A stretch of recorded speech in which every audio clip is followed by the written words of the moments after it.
അമ്മയില്ലാത്ത ഒരു വീടിനെ പറ്റി ചിന്തിച്ചിട്ടുണ്ടോ? ഉമ്മ ജീവിച്ചിരിക്കുന്നവർക്ക് ചിലപ്പോൾ സങ്കല്പിക്കാൻ പറ്റാത്ത ഒരു ചോദ്യമായിരിക്കും. 3 വയസ്സും 6 മാസവും പ്രായമായ കുഞ്ഞുങ്ങൾ ഒരു പായ വിരിച്ച് കിടത്തിയിട്ട് അവരെ മുന്നിൽ മണ്ണെണ്ണ ദേഹത്തൊഴിച്ച് തീ കൊളുത്തി അവരുടെ ഉമ്മച്ചി ഈ ലോകത്തോട് യാത്ര പറയാണ്. ആ ഉമ്മച്ചിയുടെ കരിഞ്ഞ മാംസത്തിന്റെ ഗന്ധം ശ്വസിച്ച ആ മക്കള് എങ്ങനെയായിരിക്കും ഇത്രയും കാലം ജീവിച്ചു തീർത്തിട്ടുണ്ടായിരിക്കുക? ഈ പുസ്തകം വായിക്കുമ്പോഴും ഇതിനെപ്പറ്റി എഴുതുമ്പോഴും എനിക്ക് ഭയങ്കര ബേജാറായിരുന്നു. ഈ വീഡിയോ എങ്ങാനും ഇതിന്റെ അവതാരികയുടെ ശ്രദ്ധയപ്പെട്ട് കഴിഞ്ഞാല് ആ ഗന്ധം ഒരിക്കൽ കൂടി ഓർക്കാൻ ഞാൻ കാരണമാവാന്നുള്ളൊരു പേടി എന്റെ മനസ്സിലുണ്ടായിരുന്നു.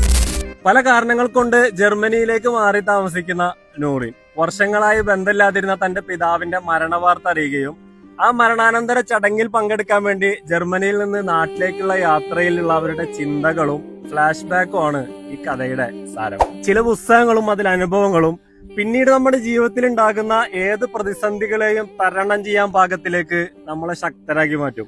എന്റെ ജീവിതത്തില് നൂറിന്റെ വെളിച്ചം ഇനി ആ ഒരു കാറ്റഗറിയിലായിരിക്കും ഞാൻ ഉൾപ്പെടുത്തുക.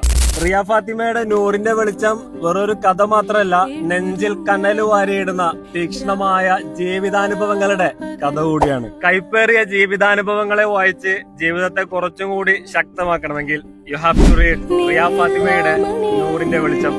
My rating is 9 out of 10.